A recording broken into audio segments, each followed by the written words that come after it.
नोंथांमोना मिथिगौ ना लाब्रा बोdo कार्टुन इउटुब चेनेलाव बे लाब्रा बोdo कार्टुन इउटुब चेनेला मान्थलि बेसेबां खामायो तो नोंथांमोनाथ' मिथिखागौ बेखौ आबु दुम्पावा हेन्डेल खालामो होननानै तो बिथांमोननि भिउसआ माने गोबां थाङो नोंथांमोनाबो नायनो नुबायना लोगोफोर भिउसआ नै 43k 49k 50k 48k 38k 51k आरो 54k दा आङो बिथांमोननि आर्निंखौ नोंथांमोननो खोन्थागोन दे तो बिथां आब'नाथ' मोननै चेनेल दंखायो नोंथांमोनाबो मिथिगौ नाथाय आङो मोनसेल' चेनेलनिखौ खोन्थागोन मेइन चेनेल लाब्रा बोdo कार्टुननिखौ दे तो नोंथांमोना अब्ला नायलांबाय था आङो डाइरेक्ट ससियेल ब्लेडआव नोंथांमोननो लांनानै खोन्थागोन दे दायो जों ससियेल ब्लेडनि अफिसियेल वेबसाइटआव हाबनि दा जों लिंकआव हाबखांनानै बेयाव चेनेलनि नामखौ सार्च खालामबानो जोङो मोनगोन दे बेयाव सार्च खालामबानो मोनगोन दायो आं सार्च खालामनि दायो नै लोगोफोर लाब्रा बोdo कार्टुन होननाय लोगो लोगो फैबाय बियो आरो बियो बिथांजोनिनो माने सेकेन्ड चेनेल दै जोङो फार्स्ट चेनेलनि आर्निंखौल' नायगोन नालाय दा बेयाव क्लिक खालामबानो जागोन आं क्लिक खालामनि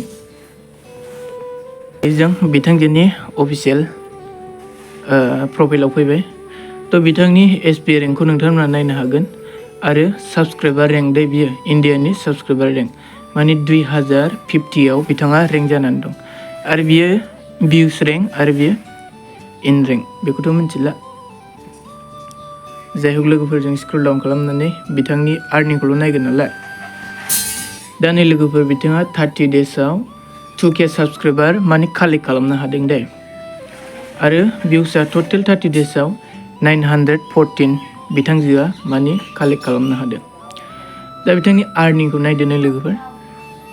229 निफ्राय लानानै 3.7k माने बिनि गेजेराव दे नै बिदिखौ डाबल मोननो नागिरो दे आर्निंआ खिन्थु आं नोंथांमोननो बुंखागोन बे खमनि डाबलनि इसे बारा मोनो बे खमावसो होनाय नालाय आरो बे बारा होनाय बिसोरखौ माने मोनलाबायखाया माने एखमबा माउन्टआव 2k बेबायदि डलार मोनदोंमोन जानो हागौ दा बेखौ जोङो डाबल खालामनांगोन दे 229 खौ जोङो डाबलनि एसे बारा मोनो नालाय 500 नङाखि 550 डलार बिथाङा खामायनो हायो जों दा बेखौ 550 डलारखौ इन्डियानि रुपिसाव कनभार्ट खालामगोन आरो नै बेखौबो नायनै 3.8k निफ्राय लानानै 60k सिम माने खामायनो हायो बे इयारलि आर्निं दे बोसोरसेनि आर्निं नोंथांमोननो आं बेखौबो खोन्थागोन बिथांजोआ बोसोरसेयाव बेसेबां खामायनो हायो आरो मास मोनसेयाव बेसेबां खामायनो हायो मास मोनसेयाव 550 डलार लानोसै जों आरो बेयाव बेनि डाबल जायो नालाय 6,000 होबा आरो जायो 6,000 7,000 टटेल जोङो 8,000 लागोन दे बिथांनि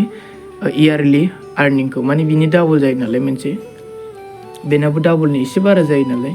माने इउटुबाव आर्निंआ बे खोन्थानायनि डाबलनि एसे बारा जायो दे तो बिनिखायनो बेयाव 8k आरो बेयाव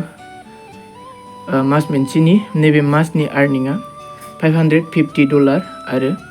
बोसोरसेनि आर्निंआ 8,000 डलार दे नोंथांमोना अब्ला नायनो हागोन डलार टु रुपिस कनभार्ट खालामनानै आं नोंथांमोननो दा देखायनि दे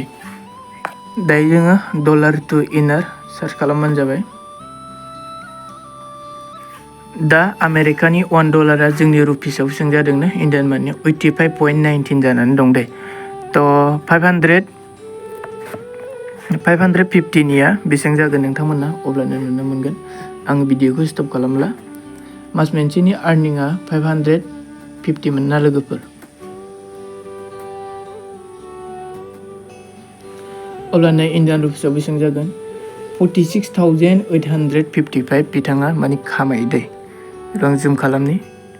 इन्डियान रुपिसाव बिथाङा 550 मोन नालाय 46,855.33 बिथाङा इन्डियान रुपिसाव खामायो दे मिनिमाम आं लाबाय 45,000 निफ्राय लानानै